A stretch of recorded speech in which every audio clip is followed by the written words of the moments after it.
Hello friends, welcome back to my channel gain brain with Himanshu Rishi. आज के इस video में हम डिस्कस करेंगे जनरल इंग्लिश, जो कि हर एक एग्ज़ाम के लिए इम्पॉर्टेंट है। EMRS स्पेशली EMRS में 10 नंबर की है जनरल इंग्लिश का पोर्शन। सो बेसिकली सबसे पहले हम प्रीवियस ईयर क्वेश्चंस डिस्कस करेंगे जो कि NVS के एग्ज़ाम में पूछ रखे हैं, और NVS के टाइम भी 10 नंबर की ही जनरल इंग्लिश आ रही थी। सो बेसिकली ये मैंने प्रीवियस ईयर मैथ्स से ली है, ठीक है, जो मैथ्स में पूछा गया था जनरल इंग्लिश का क्वेश्चन, और बिल्कुल भी इजी नहीं था। तो ये मत सोचिएगा कि सिर्फ इंग्लिश वालों को हाई लेवल के क्वेश्चंस पूछे जाएंगे। जनरल इंग्लिश NVS के टाइम हार्ड थी और सेम सिलेबस है, सो आप खुद एनालाइज कर सकते हैं कि क्वेश्चंस कैसे आएंगे towards the end of the video. So पहले हम जनरल इंग्लिश के प्रीवियस ईयर के क्वेश्चंस डिस्कस करेंगे, फिर हम इम्पॉर्टेंट वोकैबुलरी डिस्कस करेंगे। बहुत से क्वेश्चंस वोकैब से भी देखे जा रहे हैं। इससे पहले मैं 2 पेपर्स और सॉल्व करवा चुकी हूँ। सो आपने देखा होगा हर एक पेपर में 2 से 3 क्वेश्चन पूछे हैं वोकैब के। सो सिनोनिम्स, एंटोनिम्स हम towards the end of the video वो भी डिस्कस करेंगे, जो कि एग्ज़ाम में बार बार पूछे जाते हैं। सो इस वीडियो से आप ज़रूर एंड तक बने रहिएगा, so that you don't miss on to any important thing और any important point. Now without wasting any time questions की ओर चलते हैं अब हम। जो हमारा फर्स्ट क्वेश्चन है वो वोकैब सेक्शन से ही है। मैं आपको एक चीज़ बताना चाहती हूँ कि NVS के टाइम में जैसे क्वेश्चंस पूछे गए थे, सो डेफिनेटली आपको 5 नंबर का पूरे 90% चांसेस है कि आपको अनसीन पैसेज देखने को मिलेगा, बट वो अनसीन पैसेज बिल्कुल भी ईजी नहीं रहेगा। अगर आप चाहते हैं कि मैं अनसीन पैसेज भी लेकर आऊँ एक NVS के पेपर में से ही, कि आपको आइडिया लग जाए कैसे आ सकता है, तो आप मुझे कॉमेंट सेक्शन में बताइएगा। बिकॉज 5 नंबर का उसमें है कि अनसीन पैसेज आ सकता है, बट 2-3 क्वेश्चंस तो वो वोकैब से ही पूछ लेते हैं अनसीन पैसेज में, और जो 1-2 क्वेश्चंस रह गए वो भी आपको बहुत इजीली नहीं मिल जाएंगे उनके आंसर्स। आपको पैराग्राफ पढ़ के बहुत अच्छे से एनालाइज करना पड़ेगा। खुद एनालाइज करने के बाद आपको आंसर मिलेगा। ये नहीं कि जैसे कि कहीं पेपर्स में ईजी आता है। हिंदी का अपठित गद्यांश ईजी था सभी पेपर्स में, बट इंग्लिश का कंपैरेटिवली थोड़ा डिफ़िकल्ट था। और जितने भी वोकैब से क्वेश्चन थे, मतलब सिनोनिम, एंटोनिम, वो उन्होंने अनसीन पैसेज में ही पूछ रखे थे, ठीक है। सो उसी एक अनसीन पैसेज में ये लाइन थी, द स्टाउट वाइट मैन। अब इसी से इन्होंने क्वेश्चन निकाल दिया, the underline word does not mean the same as. So stout इन्होंने अंडरलाइन कर दिया, और इन्होंने क्वेश्चन में हमसे पूछा है कि ये जो वर्ड है स्टाउट, ठीक है, इसके नीचे हमें 4 ऑप्शंस दे दिए और पूछा है कि एक ऐसा ऑप्शन बताइए जो कि स्टाउट के ऑपोजिट है। डज नॉट मतलब जो कि उससे मेल नहीं खा रहा। सो 3 ऑप्शंस मेल खा रहे हैं स्टाउट से, और एक ऑप्शन स्टाउट से मिलता जुलता नहीं है, वो हमें ढूंढना है। सो फर्स्ट पहले तो स्टाउट का मतलब ही समझते हैं। स्टाउट का मतलब होता है हार्ड। स्टाउट का मतलब बेसिकली होता है मोटा ताज़ा, काफ़ी स्ट्रॉन्ग पर्सन, ठीक है। एक मोटा ताज़ा वो नहीं कि एकदम लेज़ी वाला नहीं, काफ़ी स्ट्रॉन्ग और जिसकी हेल्थ भी काफ़ी अच्छी खासी सही है। सो स्टाउट का मतलब ये होता है। सो फर्स्ट ऑप्शन है फ्रेल। फ्रेल का हिंदी में मतलब होता है कि काफ़ी मतलब दुबला पतला। फ्रेल का मतलब काफ़ी वीक सब, जो कि बिल्कुल भी हेल्दी नहीं है। सो ऑब्वियसली ये इसका ऑपोजिट लग रहा है, ये इससे मिलता जुलता नहीं है। अनयील्डिंग का मतलब भी होता है स्ट्रॉन्ग, काफ़ी हार्ड, सॉलिड टाइप। हार्डी का मतलब तो होता ही है हार्ड है, सॉलिड है। स्टर्डी का मतलब भी इनसे मिलता जुलता है, स्ट्रॉन्ग। सो फ्रेल का मतलब है काफ़ी वीक, ठीक है। सो जो इनसे मेल नहीं खाता वर्ड है फ्रेल। सो इस क्वेश्चन का जो करेक्ट आंसर है वो है ऑप्शन 1, दैट इज फ्रेल।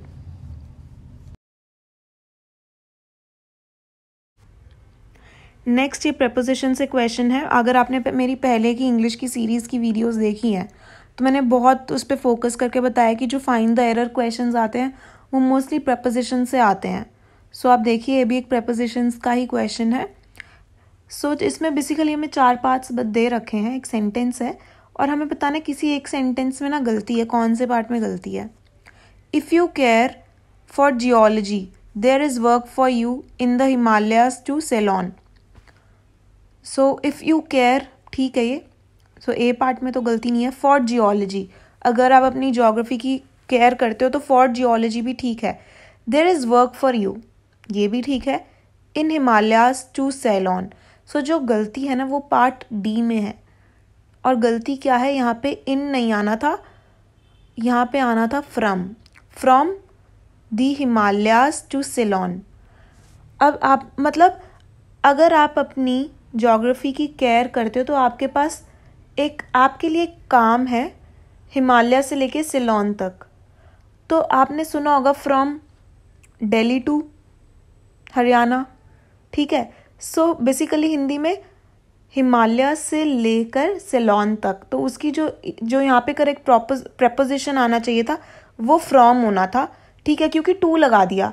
सिर्फ अगर एक ही जगह होता ना तो इन द हिमालयाज तक होता तो वो हो सकता था कि हिमालय में आपके लिए काम है, बट इन्होंने बता दिया वहां से लेके वहां तक, सो फ्रॉम आना था ना कि इन। सो यहाँ पे हमारा जो करेक्ट आंसर है वो है डी, क्योंकि इसमें एरर है, इसमें गलती है। Next question.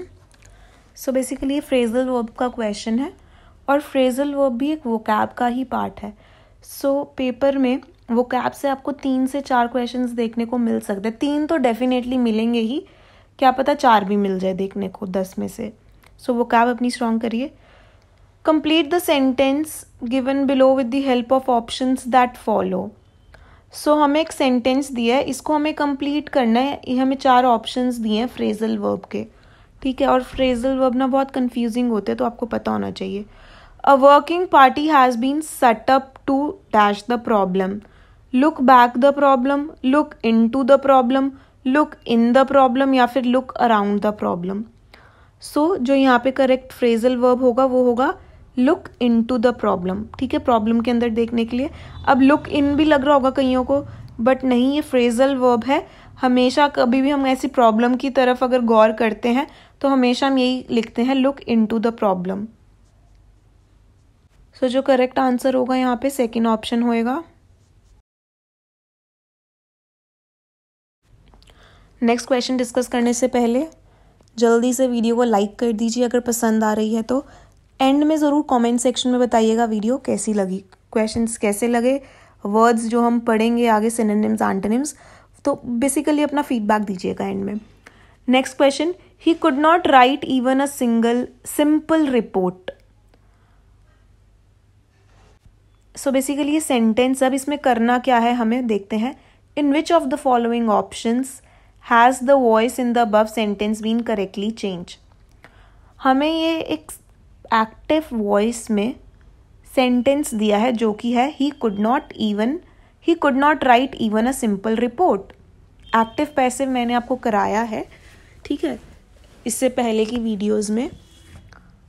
सो आपको बताना है कि इसको पैसिव में किस तरीके से सही तरीके से बदला हुआ है। 4 ऑप्शंस है। सो अब आपके ना दिमाग में आ जाना चाहिए कि हम ये सेंटेंस किससे स्टार्ट करेंगे। जिन्होंने मेरी पहले की वीडियोस देखी है एक्टिव पैसिव की, आप इसे कर पा रहे होंगे। हमेशा अब हमारा ऑब्जेक्ट क्या बन जाता है, सब्जेक्ट, है ना। तो हमारा यहाँ पे मैंने आपको बताया था ऑब्जेक्ट क्या होता है, वर्ब के पूरे बाद वाली लाइन हमारी ऑब्जेक्ट होती है। तो वर्ब क्या है, राइट, तो इसके बाद वाली लाइन क्या है, इवन अ सिंपल रिपोर्ट। तो अब आप देख लो इवन अ सिंपल रिपोर्ट किससे स्टार्ट हो, किस ऑप्शन में है, 1 और 4 में। तो अब आप लगा लो या तो 1 होगा हमारा ऑप्शन या तो 4th। So even a simple report had not been, had क्यों आएगा, मैंने आपको रूल समझाया था। हैड सिर्फ तभी आता है अगर आपके सेंटेंस में एक्टिव में भी हैड मेंशन हो। तो यहाँ पे हैड तो मेंशन है ही नहीं, बचा क्या 4th ऑप्शन। पढ़ लेते हैं पूरा। Even a simple report could not be written by him. So basically 4th एकदम करेक्ट है। आई होप आप इसे कर पा रहे होंगे अगर आपने मेरी पहले की वीडियो देखी है। इसमें मैंने आपको पूरे अच्छे से रूल समझाया था, कैसे हमारा ऑब्जेक्ट सब्जेक्ट बन जाता है। रूल्स बताए थे कि जो वर्ब्स हैं वो किस तरीके से चेंज हो जाते हैं। सो 4th यहाँ पे हमारा करेक्ट उत्तर है, करेक्ट आंसर है। Next question, he could not pull out with any other person. In which of the following sentences has above the sentence been correctly improved. So basically ये भी वोकैब और phrasal verb से question लिया है, ठीक है। इसमें हमें बताना है, ये ऊपर एक गलत सेंटेंस है, he could not pull out with any other person. इसको किस तरीके से सही तरीके से लिखा जा सकता है, बेस्ट वे में क्या कैसे लिखा जा सकता है, 4 ऑप्शंस है वो हमें बताना है। He could not pull in to with any other person, no. He could not pull on with any other person, ये भी नहीं होगा. He could not pull for with any other person, last भी देख लेते हैं. He could not pull up with any other person. So basically जो इस क्वेश्चन का करेक्ट आंसर है वो है, काफ़ी कंफ्यूजिंग ऑप्शन है, आपको चारों ही अजीब से लग रहे होंगे तो किसी से भी मेल नहीं खा रहा, आई नो, बट जो इसका करेक्ट आंसर है वो है option 3. He could not pull for with any other person. अब हम समझेंगे हर एक फ्रेजल वर्ब का क्या मतलब है. सो जैसे कि मैंने आपको बताया, he could not pull for any other person एकदम करेक्ट आंसर है. क्यों? क्योंकि पुल फॉर का मतलब होता है किसी को अपनी तरफ इन्फ्लुएंस करना, किसी को अपनी तरफ खींचना. हिंदी में बोले, इंग्लिश में बोलेंगे किसी को अपनी तरफ इन्फ्लुएंस करना. ठीक है. अब जो ऊपर वाले ऑप्शंस थे ना, वो बिल्कुल भी मेल ही नहीं खा रहे थे. अब आप देखो, पुल इनटू का मतलब होता है, पुल इनटू मतलब किसी पर्टिकुलर जगह में, किसी पर्टिकुलर स्थान पे प्रवेश करना. ठीक है. तो यहाँ पे तो ऐसा कुछ हो ही नहीं रहा, आने जाने की बात ही नहीं हो रही. पुल ऑन मतलब गहरी लंबी सांस अंदर लेना. ठीक है. ये फ्रेजल वर्ब्स यही बड़े कंफ्यूजिंग होते हैं. पुल ऑन का मतलब ऐसा तो कुछ और ही लगता है कि क्या है, और इसका मतलब एकदम ऑपोजिट सा ही होता है.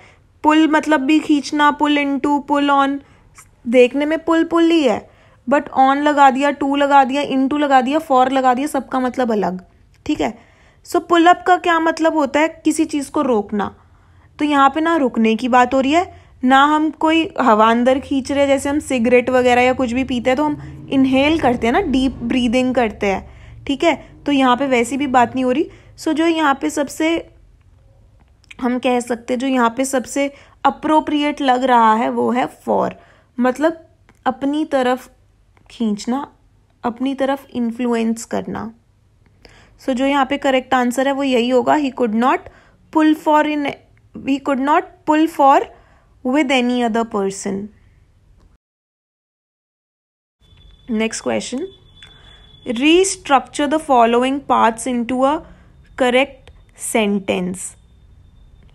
So आपको डेफिनेटली एक क्वेश्चन हर पेपर में ऐसे आया ही था, ABCD टाइप्स. ठीक है. इसमें आपको क्या करना होता है, आपको 5, कईयों में आपको 4 ऑप्शंस भी देखने को मिल सकते हैं, बट NVS के एग्जाम में इन्होंने 5 ऑप्शंस दिए थे, तो 5 ऑप्शन और ज़्यादा थोड़े कंफ्यूज कर देते हैं. 4 है तो थोड़ा और इजी हो जाता है. तो अब हमें देखना है कि इन 5 को मिला के सबसे बेस्ट वे में सेंटेंस किस वे में बन रहा है. अब देखो, जिनकी इंग्लिश ठीक ठाक है तो आप तो एक बार ही सेंटेंस पढ़ लो. ठीक है. अगर आपको समझ में आ जाता है कि ये सेंटेंस ऐसे बन सकता है तो आप अपने हिसाब से आप मिला सकते हो. बट जिनको बिल्कुल भी समझ नहीं आ रहा कि पहले क्या आएगा, तो मैं आपको थोड़ा बहुत हेल्प कर सकती हूँ कि कैसे आप पहचान सकते हो. सबसे पहले तो आप देख लो कि सेंटेंस इज से तो कभी नहीं स्टार्ट होगा. इज, आर, ठीक है, ऐसे तो बिल्कुल सेंटेंस नहीं होगा. Is the Indian peoples, no. ठीक है. तो ये तो ऑप्शन बी तो बिल्कुल कट. दैट से भी, दैट हैज इम्प्रेस्ड, बिल्कुल. ये कुछ ऐसे वर्ड्स हैं, लिंकिंग वर्ड्स या हेल्पिंग वर्ड्स से कभी भी बिल्कुल सेंटेंस स्टार्ट नहीं होते. ठीक है. दैट, विच, ये जो लिंकिंग वर्ड्स होते हैं ना, इनसे कभी भी सेंटेंस नहीं स्टार्ट होंगे. कहीं केसेस में हो सकते हैं जैसे कि थ्रू वगैरह, तो उस केस में आप क्या करिए, और हेल्पिंग वर्ब इज, आम, आर से भी बहुत कम, रेयर इंटेरोगेटिव सेंटेंस है, क्वेश्चन पूछ रहे तभी होगा, वरना मोस्ट ऑफ द केसेस ऐसे क्वेश्चंस नहीं स्टार्ट होते. अब आपको क्या करना है, अगर आपको बिल्कुल भी समझ नहीं आ रहा कि कैसे सेंटेंस हो, तो आप सबसे पहले ऑप्शन 1 पे देखो कि CDAEB. सी पे सबसे पहले क्या है, 1 इंडियन वर्च्यू. ठीक है, ये बन सकता है तो इसको पूरा पढ़ लेना. फिर बी का आप देखो कि बी में क्या है, CADBE. तो सी से तो बन ही रहा है, मैंने आपको बताया है 1 इंडियन वर्च्यू से स्टार्ट हो सकता है. सो फिर आप उसे ना बिल्कुल एलिमिनेट मतलब काटते रहो. अगर आप पहले आप 1 पे पढ़ो, अगर 1 के सारे ठीक बैठ रहे हैं तो ठीक है, फिर भी आप नेक्स्ट वाला भी पढ़ लो. सो जो अगर आपको लग रहा है अरे ये थर्ड ऑप्शन तो बिल्कुल ही, अगर हम इन्हें बना रहे हैं ये तो बिल्कुल भी अजीब सा सेंटेंस बन रहा है, तो उसे काट दो. ठीक है. अब एंड में ना मोस्टली हमेशा 2 ही बचते हैं, 2 एकदम ऐसे आपको सेंटेंस मिलेंगे ऑप्शंस में जो कि बिल्कुल ऊट पटांग सा मतलब बन रहा होगा, बिल्कुल भी स्ट्रक्चर सही नहीं बैठ रहा होगा उसका, तो उसको तो आप पहले ही काट दो। अब जो 2 बचे होंगे ना उनको आप बार बार पढ़ो, ठीक है, 2-3 बार में आपको पता लग जाएगा कि ये एकदम सही है। सबसे पहले तो आप तभी एलिमिनेट कर दो कि ये सेंटेंस इज दैट यहाँ से तो शुरू होगा ही नहीं। सो जिस ऑप्शन में आपको लग रहा है कि ये सेंटेंस इज और दैट से शुरू है उसको तो आप देखो ही मत, ठीक है। सो बेसिकली यहाँ पे मैं आपको सेकेंड जो हमारा ऑप्शन है वो बिल्कुल करेक्ट आंसर है, CADBE, मतलब one Indian virtue that has impressed me greatly and deeply is the Indians people freedom from rancor. रैनकॉर मतलब हेट्रेड, ठीक है। ये मैं आपको एक अच्छा वर्ड बता रही हूँ, सिनोनिम्स में आपको काम आएगा, एंटोनिम सिनोनिम में। सो रैनकॉर मतलब होता है हेट्रेड, दुश्मनी। सो आप ऐसे इनको कर सकते हैं, जैसे मैंने आपको बताया। अगर आपको पूरा समझ में नहीं आ रहा सेंटेंस कैसे बनेगा, सीधा ऑप्शंस के साथ जाओ, फर्स्ट ऑप्शन के सारे 5 लगा के देख लो, C है पहले, A है, D है, जो भी है, बैठ रहा है मतलब तो ठीक है, फिर भी आप नेक्स्ट पढ़ो। बिल्कुल ही नहीं बैठ रहा तो बिल्कुल कट कर दो, नेक्स्ट की ओर बढ़ो। ये वाले ना ज़्यादातर एलिमिनेट तरीके से ही होते हैं।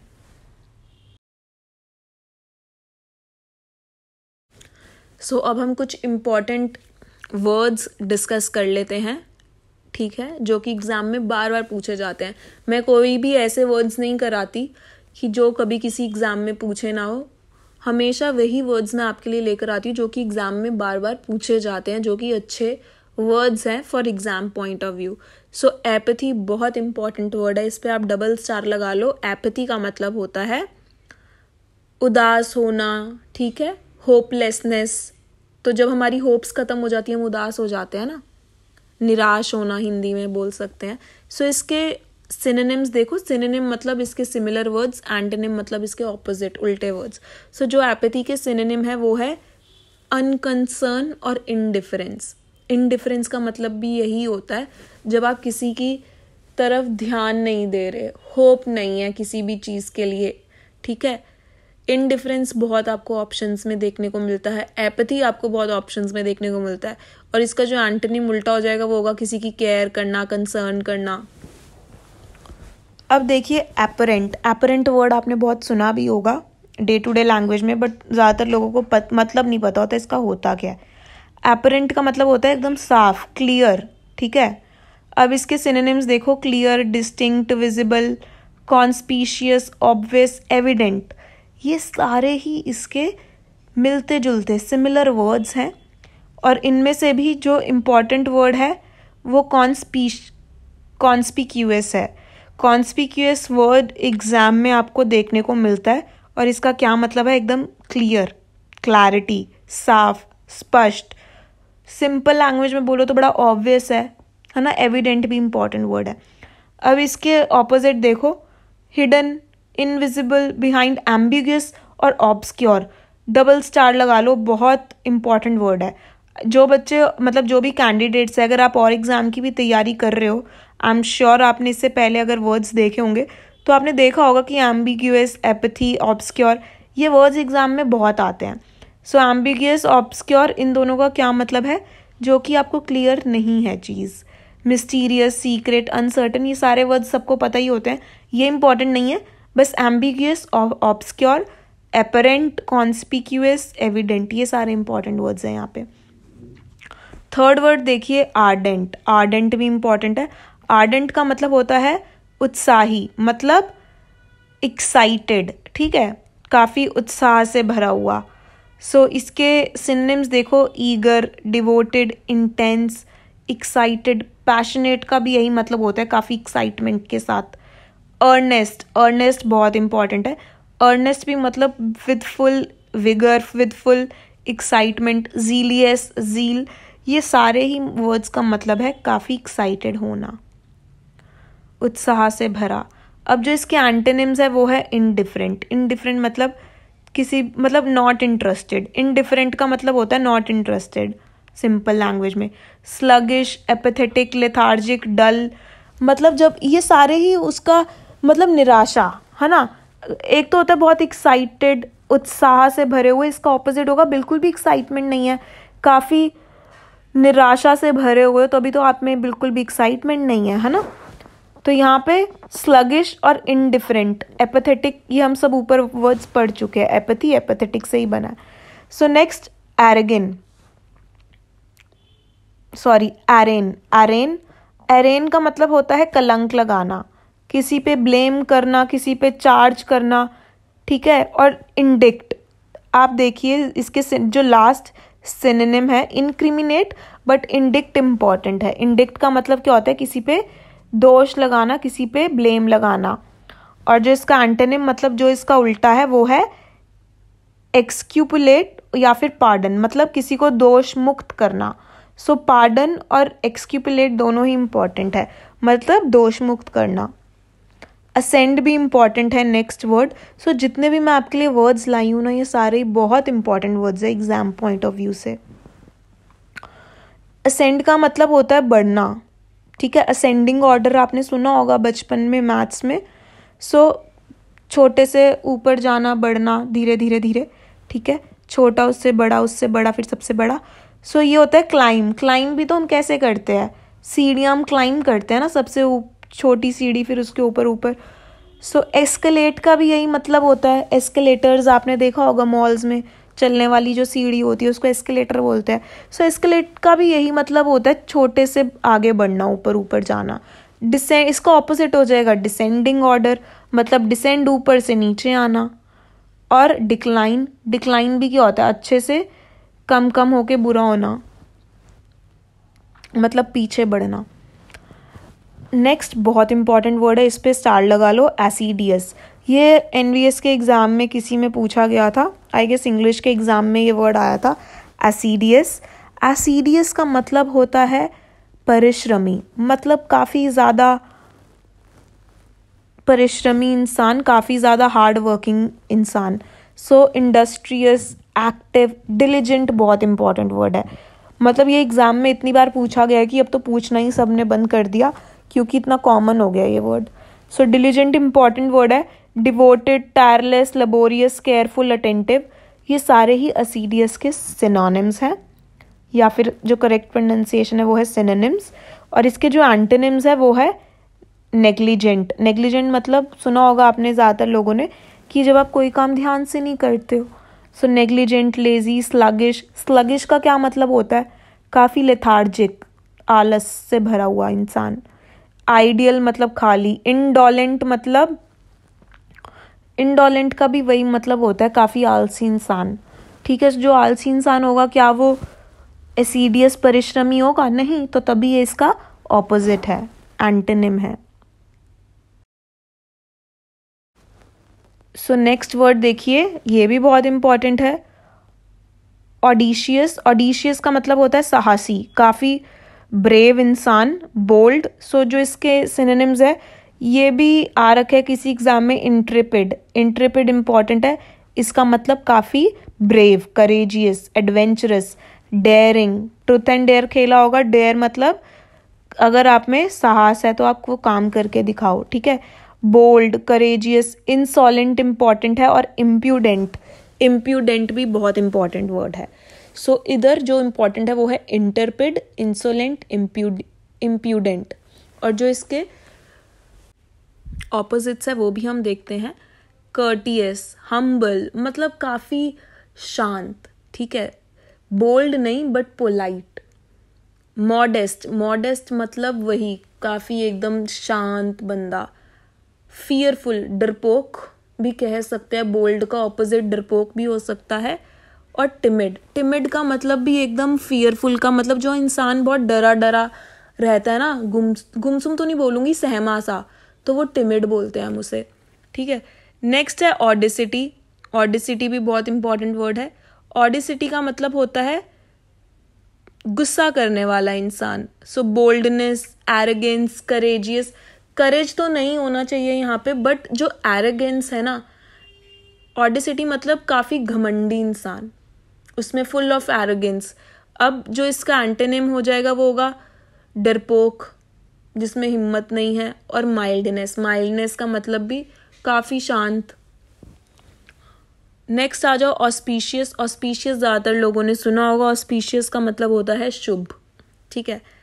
अब जो इसके मिलते जुलते वर्ड्स हैं सिनोनिम्स वो होंगे प्रोपिशियस, प्रोपिटियस, ये इंपॉर्टेंट वर्ड है, ये एग्जाम में ऑप्शंस में देखने को मिलता है। Fortunate, benign, hopeful, favourable. So 2-3 words, एक तो ये जो फर्स्ट वर्ड है प्रोपिटियस और बेनिंग, ये इंपॉर्टेंट वर्ड्स है। और जो इसका एंटोनिम है वो इनऑस्पिशियस, बेलफुल इंपॉर्टेंट है। मतलब इनका मतलब है अशुभ, ठीक है। बेल, इनऑस्पिशियस, इल फेटेड, ऑमनियस आपने सुना होगा, अनलकी, ये सारे ही इसके ऑपोजिट्स हैं। नेक्स्ट आ जाओ ऑथेंटिक। ऑथेंटिक भी ज़्यादातर लोगों को मतलब पता होगा। ऑथेंटिक का मतलब होता है एकदम विश्वास करने लायक, एकदम सच्चा। आपने किसी को बोलते हुए सुना होगा ये एकदम ऑथेंटिक चीज़ है। ऑथेंटिक मतलब एकदम डिट्टो, एकदम सच्ची, एकदम डिट्टो, सेम टू सेम, या एकदम वैसी ही, ठीक है। सो ऑथेंटिक का मतलब होता है एकदम असली या फिर विश्वास करने लायक। सो जो इसके सिनोनिम्स होंगे वो होंगे एक्यूरेट, क्रेडिबल पे डबल ट्रिपल स्टार लगा लो, ये एनवीएस में भी किसी एग्जाम में पूछा गया था, और हरियाणा के भी जब ये एचटेट वगैरह हुआ था ये तब भी किसी एग्जाम में आया था, एचटेट जो भी 2022 में हुआ था लास्ट दिसंबर में। So credible, genuine, reliable, veritable, real, pure, actual, true. So यहाँ पे सिर्फ क्रेडिबल इम्पॉर्टेंट है, ठीक है। ऑथेंटिक का मतलब क्रेडिबल, मतलब एकदम ट्रस्टवर्दी, सच्चा। और जो इसका एंटोनिम होगा वो होगा फॉल्स, बोगस। बोगस इंपॉर्टेंट है, काफ़ी ऑप्शंस में एग्जाम्स में आता है। बोगस का मतलब झूठा, जो विश्वास करने लायक नहीं है। Fictitious, fictitious, artificial, fake, fake artificial आपको पता ही है। सो यहाँ पे फिक्टिशियस इंपॉर्टेंट है। फिक्टिशियस मतलब जो कि विश्वास करने लायक नहीं है। काउंटरफीट, अनरियल, तो ये सारे ही इसके एंटोनिम्स हैं। नेक्स्ट आ जाओ ऑक्सिलरी पे। ऑक्सिलरी मतलब सहायक, मतलब कोई हेल्प करने वाला। ऑक्सिलरी वर्ब्स इंग्लिश में अगर पढ़े हैं तो वो क्या होते हैं? हेल्पिंग वर्ब्स को ही तो हम ऑक्सिलरी वर्ब्स बोलते हैं। इज, आर, जो मेन वर्ब के साथ लगते हैं उनकी हेल्प करते हैं। सो ऐसे आप याद रख लो, ऑक्सिलरी मतलब हेल्प करने वाला। So helping, subordinate, secondary, spare, supporting, additional, ये सारे ही इसके सिनोनिम्स है। और जो इसके एंटोनिम्स है वो है फंडामेंटल। फंड मतलब सहायक का जो ऑपोजिट होगा वो क्या होएगा? मेन। सो जो इसके एंटोनिम्स हो जाएंगे वो होगा फंडामेंटल, प्रिंसिपल मतलब main, major, essential, primary, chief, main, ये सारे ही इसके एंटोनिम्स है। ऑकवर्ड बहुत लोग यूज भी करते हैं वर्ड। ऑकवर्ड का मतलब होता है अजीब। सो जो इसके मिलते जुलते सिनोनिम्स है, मिलते जुलते वर्ड्स हैं वो है रूड, ब्लंडरिंग, ठीक है। और जो इसके एंटोनिम्स है वो है क्लेवर या फिर एड्रॉइट। एड्रॉइट का मतलब होता है चालाकी। सो एड्रॉइट इंपॉर्टेंट वर्ड है। एड्रॉइट का क्या मतलब है? क्लेवर, चालाकपना। ऑकवर्ड का मतलब अजीब। तो जो रूड लोग होते हैं हम कहते हैं ना बड़ा अजीब है या बड़ी अजीब है ये, सो इसलिए इन्होंने इसका सिनोनिम रखा हुआ है। नेक्स्ट भी इंपॉर्टेंट वर्ड है एक्सियम। एक्सियम का मतलब होता है एकदम सर्वसत्य। कोई भी जो रूल, या बेसिकली सिंपल लैंग्वेज में बताऊं, एक्सियम का मतलब होता है कोई रूल जो कि एकदम चेंज नहीं हो सकता और जो कि एकदम ठीक है। प्रिंसिपल्स आपने सुना होगा ना, 5 principles of this. So principles की जगह हम एक्सियम वर्ड भी, या फिर 5 रूल्स ऑफ दिस, सो हम ये वर्ड यूज कर सकते हैं। सो जो इसके सिनोनिम्स है वो है अडेज, मैक्सिम या फिर ट्रुथ। सो जो यहाँ पे इम्पॉर्टेंट वर्ड है वो है अडेज, ठीक है। मैक्सिम भी इम्पॉर्टेंट है, बट अडेज वर्ड एग्जाम में ऑप्शंस में बहुत देखने को मिलता है। सो इसका क्या मतलब है? इसका मतलब होता है सर्व सत्य कोई चीज़। और जो एंटोनिम है इसका वो है एब्सर्डिटी और या फिर ब्लंडर। एब्सर्ड मतलब होता है ऑकवर्ड। एब्सर्ड मतलब जो कि चीज़ क्लियर नहीं है। ब्लंडर मतलब गलती, ठीक है। सो ये इसके ऑपोजिट्स है। बैफल, बैफल का क्या मतलब होता है? चकरा देने वाला। जब आप एकदम ही शॉक आपको मिल जाए ना, तो या फिर मतलब जब आप एकदम हैरान हो जाते हो और कोई चीज़ देख के आपको लगता है कि एकदम अनरियल सी चीज़ है, सो वो होता है कि बैफल्ड, मतलब एकदम बहुत ही अलग वे में सरप्राइज्ड कि आपको विश्वास ही नहीं हो रहा, ठीक है। अब इसके जो सिनोनिम्स है वो है एस्टाउंड, फेज, फ्रस्ट्रेट या फिर परप्लेक्स। सो जो यहाँ पे इम्पॉर्टेंट है वो है एस्टाउंड। परप्लेक्स भी आपको पता होना चाहिए, इसका यही मतलब होता है, चकरा देने वाला। बैफल एक इम्पॉर्टेंट वर्ड है खुद में ही। और इसके जो एंटोनिम्स है वो है कंपोज, फैसिलिटेट, क्लैरिफाई। मतलब जब आप किसी को अच्छे से दिखा रहे हो और उसे मतलब क्लैरिफाई कर रहे हो और एकदम से उसे हैरान नहीं कर रहे हो, तो इसलिए इसके ऑपोजिट्स है। नेक्स्ट है बार्बरस। इस पे आप डबल स्टार लगा लो, ये वर्ड बहुत आता है। बार्बरस का मतलब होता है कोई भी एक ऐसा व्यक्ति या फिर कोई भी एक ऐसी चीज़ जो कि बहुत अलग है, जो कि अभी हमारी सोसाइटी में ये चीज़ एक्सेप्ट नहीं करी गई है, ठीक है। वो हमारी सोसाइटी से जो अलग बहुत चल रहा है, और ये नहीं कि बहुत अच्छा है, वो बहुत बेकार है, उस वे में हम बोलते हैं काफ़ी सैवेज है, काफ़ी बार्बरस है। मतलब इसमें किसी भी चीज़ की समझ ही नहीं है कि कोई चीज़ कैसे करी जाए। सो हिंदी में जो इसका मतलब लिखा है वो लिखा है बर्बर। सो इसके सिनोनिम्स आप देख लो। बार्बरस इंपॉर्टेंट वर्ड एग्जाम में बहुत बार आया है, काफ़ी एग्जाम में। और जो अनसिविलाइज्ड है, आपको सिविलाइज बंदा कौन होता है? सिविलाइज मतलब जो सोसाइटी के रूल के हिसाब से चले, और जो सोसाइटी के रूल के हिसाब से नहीं चल रहा वो अनसिविलाइज्ड आदमी है, वो एक बार्बरस आदमी है। या फिर सैवेज। सैवेज का भी क्या मतलब होता है? सेम, जो कि सिविलाइज्ड नहीं है, सोसाइटी के हिसाब से नहीं है। फ्रस्ट्रेट, परप्लेक्स, ठीक है, हैरान कर देने वाला। जो कोई सोसाइटी के हिसाब से चीज़ नहीं हो रही तो ऑब्वियसली उस चीज़ को देख के आप हैरान ही तो हो गए। सो फ्रस्ट्रेट, परप्लेक्स अभी हमने ऊपर पढ़ा। और जो इसके ऑपोजिट्स है वो है कल्चर्ड, ह्यूमेन, सिविलाइज्ड। मतलब जिस कल्चर्ड कौन सा पर्सन होता है? जो सोसाइटी के हिसाब से चलता है, उसे हम ह्यूमेन भी बोलते हैं, ठीक है। नेक्स्ट वर्ड है बैरोक। इसका मतलब होता है हिंदी में विचित्र या फिर काल्पनिक, मतलब अलग, जो कि एकदम अनरियल सा ही लगे। बैरोक इम्पॉर्टेंट है वर्ड, ज़्यादा एग्जाम्स में देखने को नहीं मिला है, बट हाँ एक आधे एग्जाम में ये ऑप्शंस में देखा गया है ये वर्ड। सो जो इसका मतलब होता है वो होता है फ्लोरिड और गिल्ट, जिनका दोनों का ही मतलब, गिल्ट ये दूसरा गिल्ट नहीं है, GUILT।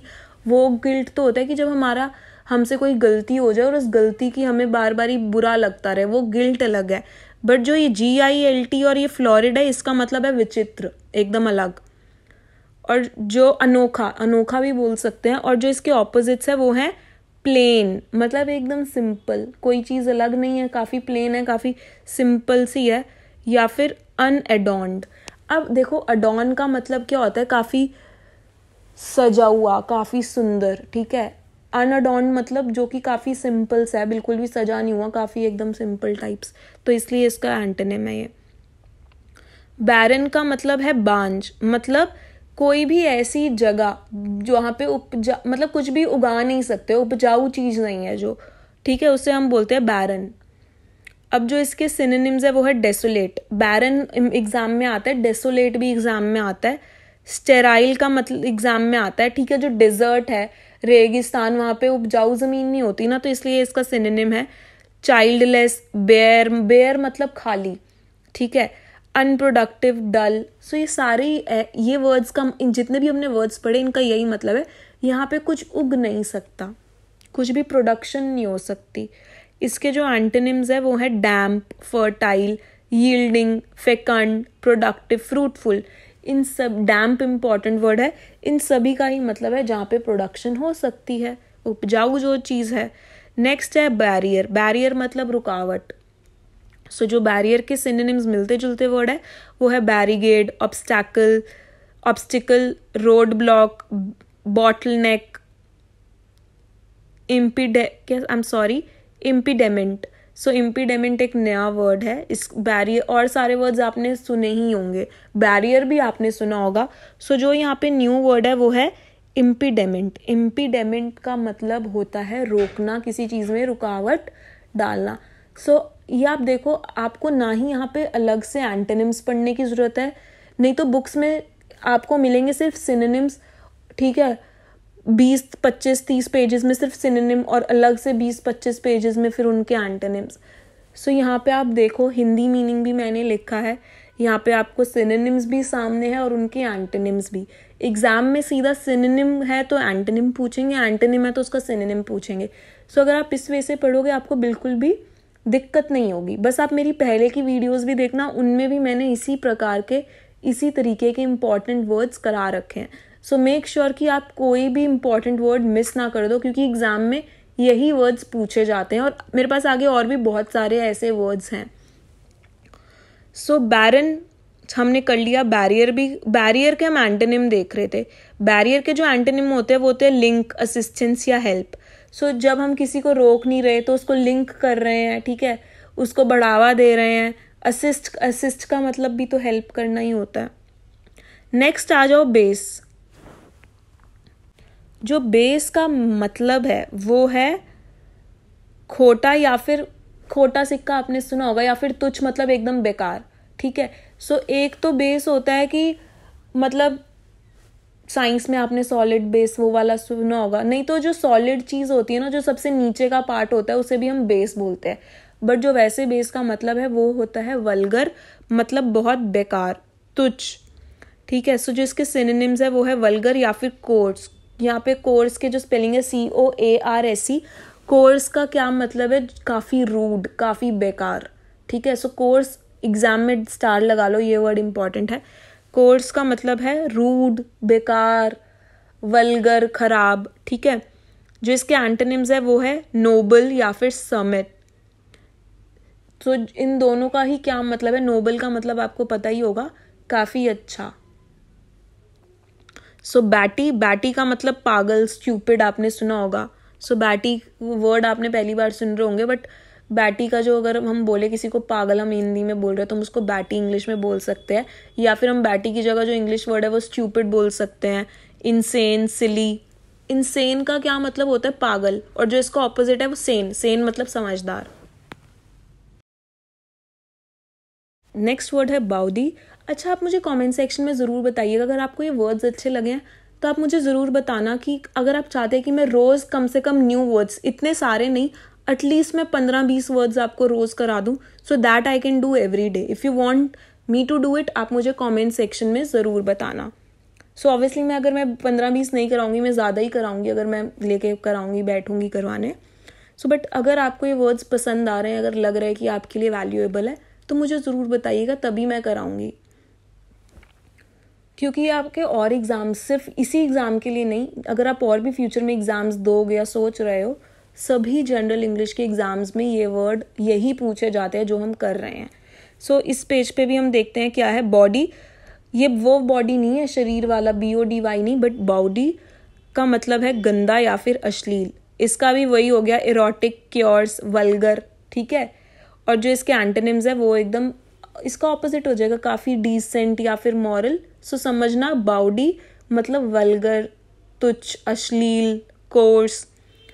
और नेक्स्ट है बीफॉग्ड. बीफॉग्ड का मतलब होता है फॉग, आपको पता होगा, फॉग मतलब धुंध, ठीक है. ऐसे आप याद रख लेना, अगर इसमें फॉग आ रहा है तो मतलब अंधकार, कुहासा हिंदी में. सो सिनोनिम है dim, becloud, befuddled. So basically धुंधला काइंड ऑफ इसका मतलब है, ठीक है. जो सिनोनिम्स हमने डिस्कस कर लिए, और जो इसके एंटोनिम्स है वो होगा clear headed, unclouded. Next believe. Befogged इतना ज़्यादा इंपॉर्टेंट वर्ड नहीं है. खैर, बिलीव का मतलब सबको पता ही होगा. बिलीव का मतलब होता है विश्वास करने लायक. अब जो इसके सिनोनिम्स होंगे वो होगा ट्रस्ट, मतलब विश्वास करना, certainty, faith, truth, Reliance. Reliance सबने वर्ड बहुत सुना है, बट जो रिलायंस का मतलब होता है, रिलायंस का मतलब, ये वर्ड नाम ही आया कहाँ से? रिलायंस का मतलब होता है ट्रस्ट, विश्वास. सो रिलायंस इंपॉर्टेंट वर्ड है, एग्जाम में आता है, सबको सुना सुनाया वर्ड है, काफ़ी कम लोगों को इसका मतलब पता होता है. रिलायंस मतलब ट्रस्ट, विश्वास करने लायक. और जो इसके एंटोनिम्स है वो होगा डिसट्रस्ट, मतलब जो कि बिल्कुल भी विश्वास नहीं कर सकते जिसको, डिसबिलीफ, सस्पिशन, डाउट. तो सारे ये इसके एंटोनिम्स है. नेक्स्ट है बीनीथ. बीनीथ मतलब नीचे. अब इसके सिनोनिम्स देखो, बिलो, इन्फीरियर. इन्फीरियर अभी हरियाणा का एग्ज़ाम हुआ था कुछ टाइम पहले ही, इसी मतलब सितंबर में, हाँ इसका एग्ज़ाम हुआ है, उसके अंदर ये वर्ड आया हुआ है, इन्फीरियर, सुपीरियर. सो ईजी है ये वर्ड, बट आ सकता है एग्ज़ाम में. इन्फीरियर का मतलब होता है नीचे, काफ़ी नीचा, बेकार, बैड. सो हम क्या कर रहे थे? हाँ, बीनीथ. तो जो इसके सिनोनिम्स है वो है below, inferior, under, down, underneath. और सो जो इसके एंटोनिम्स है वो है up, beyond, overhead, over, above, मतलब ऊपर, सुपीरियर भी हो सकता है यहाँ पे। नेक्स्ट इंपॉर्टेंट वर्ड है बेनेडिक्शन। इस पे स्टार लगा लीजिए, बहुतों ने देखा होगा एग्जाम में। बेनेडिक्शन का मतलब होता है मंगल कामना या फिर किसी को आशीर्वाद देना। सो किसी को ब्लेसिंग देना, हिंदी में मतलब सिंपल लैंग्वेज में बताऊँ तो किसी को आशीर्वाद देना या ब्लेसिंग्स देना। हम गॉड ब्लेस यू बोलते हैं ना, तो वो बेनेडिक्शन ही है। सो सिनोनिम्स हो गए blessing, boon, benison, prayer, grace, favour, gratitude important word है बहुत ज़्यादा, बैप्टिज्म, ऑरिजन। ऑरिजन एक न्यू वर्ड है आपके लिए, एग्जाम में ज़्यादा नहीं आया बट ठीक है, आपको पता होना चाहिए, क्या पता आगे आ जाए। सो ये बेनेडिक्शन, ब्लेसिंग का ही एक सिनोनिम है ऑरिजन। और जो इसके एंटोनिम्स हैं, एंटोनिम मतलब जो इसके उल्टे ऑपोजिट्स हैं, कर्स। कर्स मतलब किसी को बहुत ही, आशीर्वाद का उल्टा क्या होगा, किसी को बद्दुआ देना, कर्स मतलब बद्दुआ। सो एनाथेमा, बेन, अफ्लिक्शन, मेलडिक्शन, तो सारे ये इंपॉर्टेंट वर्ड्स हैं, ठीक है। कर्स और बेन इंपॉर्टेंट है, बेन एग्जाम में देखते हैं हम, ऑप्शंस में आता है। नेक्स्ट है बेनेवलेंस। बेनेवलेंस बहुत बहुत इंपॉर्टेंट है। बेनेवलेंस का मतलब होता है कृपा करना। सो बेनेवलेंट कौन होता है, काफ़ी दयालु आदमी, वही तो कृपा करते हैं और ऊपर जो दयालु है। सो जिसके सिनोनिम्स हो जाएंगे, हेल्पफुल भी हो सकता है, काइंड भी हो सकता है, ह्यूमैनिटी, जेनरोसिटी। और जिसके एंटोनिम्स है मेलेवलेंस। मेलेवलेंस जो कि बिल्कुल उल्टा है दयालु के, कपटी, बेकार आदमी, मतलब मेलेवलेंस। और इनह्यूमन मतलब जिसमें ह्यूमंस वाली क्वालिटी नहीं है, मतलब बेकार। नेक्स्ट है बेनिंग। बेनिंग इंपॉर्टेंट वर्ड है। बेनिंग का क्या मतलब, किसी को ये वर्ड मतलब ज़्यादातर लोगों को नहीं पता होगा, न्यू वर्ड है ये। बेनिंग का सिंपल सा मतलब है काफ़ी फ्रेंडली, ठीक है। एमिएबल एक इसका सिनोनिम है और एमिएबल एग्जाम में बहुत आता है, मैंने पहले की वीडियोस में बताया है, 555 टाइम्स स्टार लगवाए हैं, बहुत इंपॉर्टेंट वर्ड है वो। बेनिंग का मतलब होता है फेवरेबल या फिर फ्रेंडली। और जिसके एंटोनिम्स है मतलब क्रूअल या फिर मेलिगनेंट। मेलिगनेंट मतलब जो कि बिल्कुल रूड है, बिल्कुल भी फ्रेंडली नहीं है, बेकार। नेक्स्ट है बीविचिंग। बीविचिंग मतलब मोहित करने वाला, ठीक है, जिससे आप इजीली मोहित, इन्फ्लुएंस हो जाओ। और इसके जो सिनोनिम्स है वो है एल्योरिंग, मैजिकल, फैसिनेटिंग। और जो इसके एंटोनिम्स है वो है रिपल्सिव या फिर रिपंजेंट।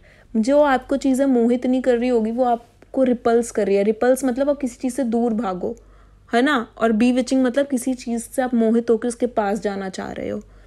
सो आज हमने बहुत सारे न्यू वर्ड्स भी कर लिए, सिनोनिम्स, एंटोनिम्स, और हमने प्रीवियस ईयर्स भी डिस्कस कर लिए। आई होप आपको ये, खैर इतना ही था इस वीडियो में।